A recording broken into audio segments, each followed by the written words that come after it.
Viewers, আশা করছি সবাই ভালো আছেন। আজকে আমি নিয়ে এসেছি আমার মায়ের হাতের ফলি মাছের কোপ্তা। আসলে আমরা এই মাছটাকে সবাই চিনি, ফলি মাছ বা ফলই মাছ বলা হয়। তো এই ফলি মাছের কোপ্তাটা আসলে কিভাবে করবেন আপনারা, এটাই আমি আজকে আপনাদেরকে প্রসেসিংটা দেখিয়ে দিব। তো সবাই একটু মনোযোগ সহকারে দেখুন।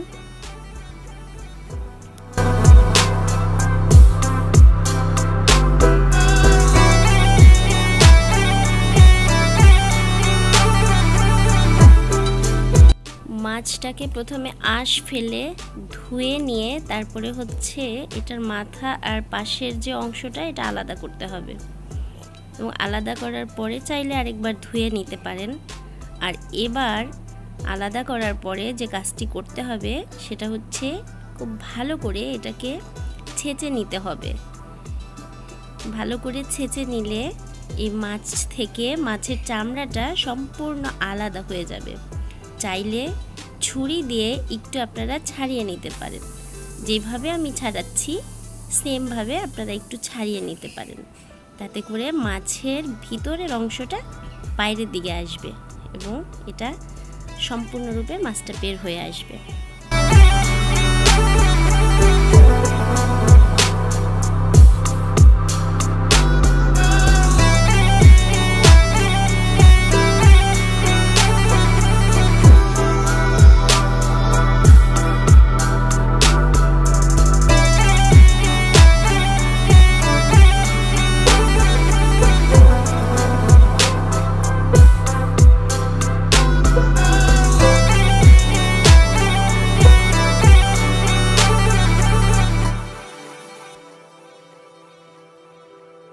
এই মাছ যেমন খেতে সুস্বাদু, তেমনি এটা তৈরি করতে অনেকটা কষ্টের। যদি একবার কষ্ট করে তৈরি করা যায় তাহলে এই ফলি মাছের কোপ্তা সত্যি অসাধারণ লাগে। যদি এক পাশে মাংস রাখেন আর এক পাশে ফলি মাছের কোপ্তা রাখা হয় তাহলে আমি বিশ্বাস করি নিশ্চয়ই ফলি মাছের কোপ্তা সবার পছন্দ হবে। একবার ট্রাই করে দেখবেন ইনশাআল্লাহ।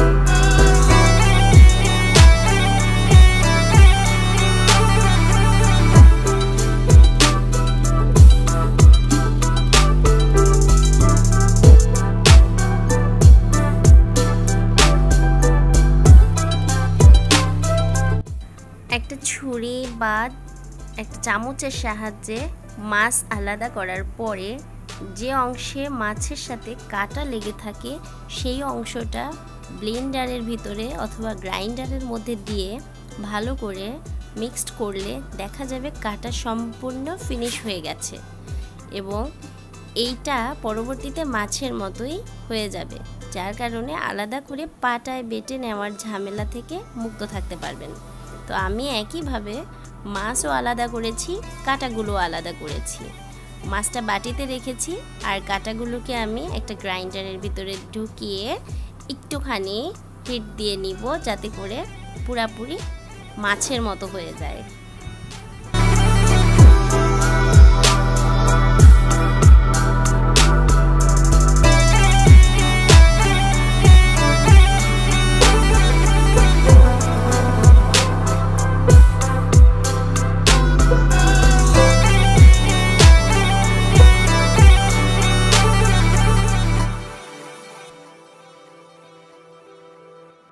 এ পর্যায়ে আমি ধাপে ধাপে এই মাছের সাথে বিভিন্ন মশলা মিক্সড করব।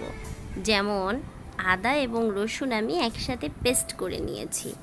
যদি আমার এক বাটি মাছ হয় তাহলে আমি 1 টেবিল চামচ আদা রসুন পেস্ট দিতে পারি, সাথে পরিমাণ মতো লবণ, 1 চা চামচ মরিচের গুঁড়া, 1 চা চামচ অথবা হাফ চা চামচ হলুদের গুঁড়া, যে যেমন পছন্দ করেন ঠিক সেই রকম অনুযায়ী আপনি মশলাগুলোকে একে একে মেশাতে পারেন।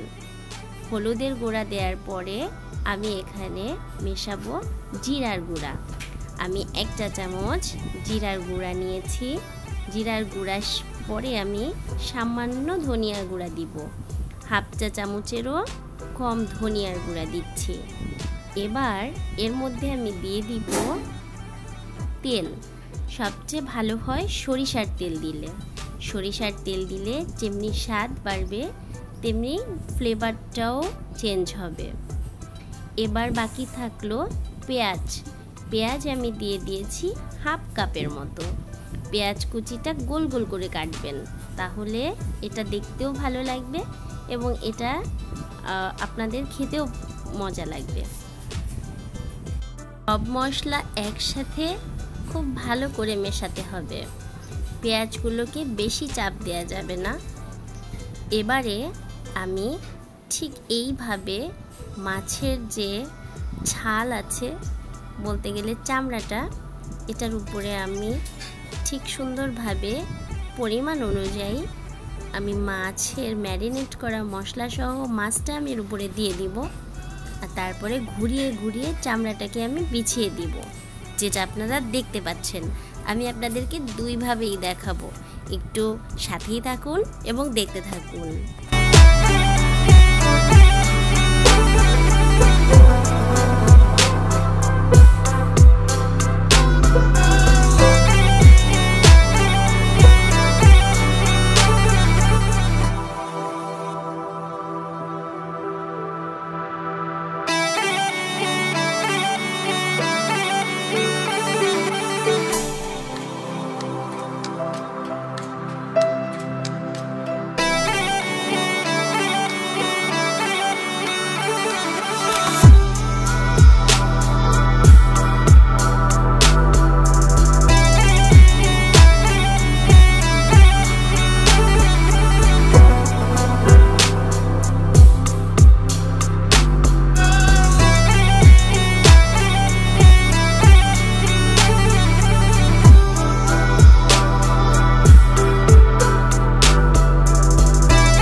এ পর্যায়ে সব কিছু কমপ্লিট হয়ে যাওয়ার পরে আমি গরম তেলে এগুলোকে ভেজে নিব। আর ভাজার সময় অবশ্যই লক্ষ্য রাখবো যাতে অতিমাত্রায় তাপটা না হয়। তার মানে চুলার ফ্লেমটা আমি মিডিয়াম রাখবো। যদি হাই হিট করে দিই তাহলে উপরের অংশ পুড়ে যাবে, ভিতরে কাঁচা থাকবে। এই কারণে মিডিয়াম ফ্লেমে দিয়ে একটু সময় নিয়ে এটাকে ভেজে নিতে হবে।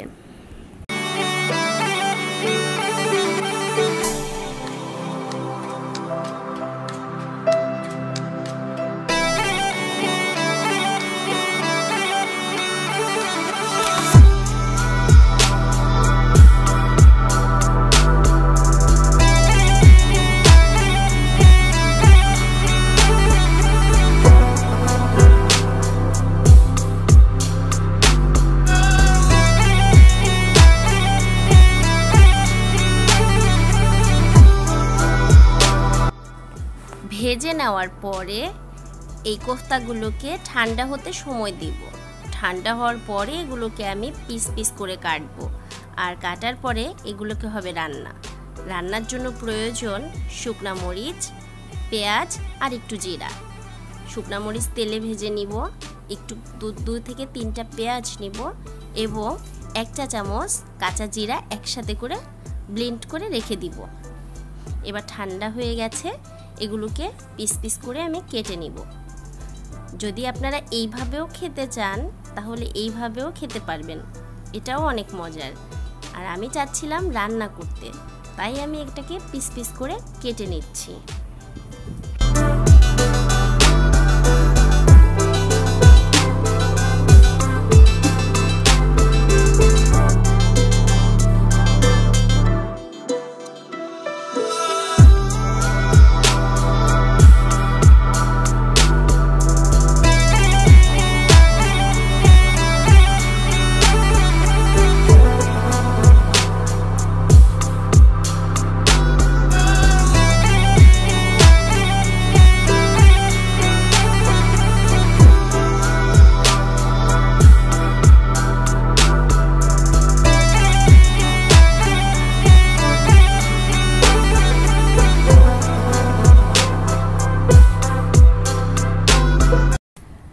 ঠিকঠাকভাবে সব কিছু হয়ে যাওয়ার পরে আমি এটাকে রান্নার জন্য প্রস্তুত করে নিলাম এবং রান্না শুরুও করে দিলাম।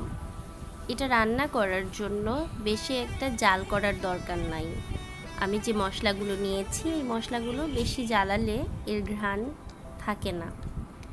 আমার রান্না অলরেডি হয়ে গিয়েছে এবং সার্ভের বিষয়, যখন এটা রান্না হবে তখন এটা আরও মোলায়েম হয়ে আসে, খুবই নরম হয়ে যায় আর খেতে দারুণ মজা।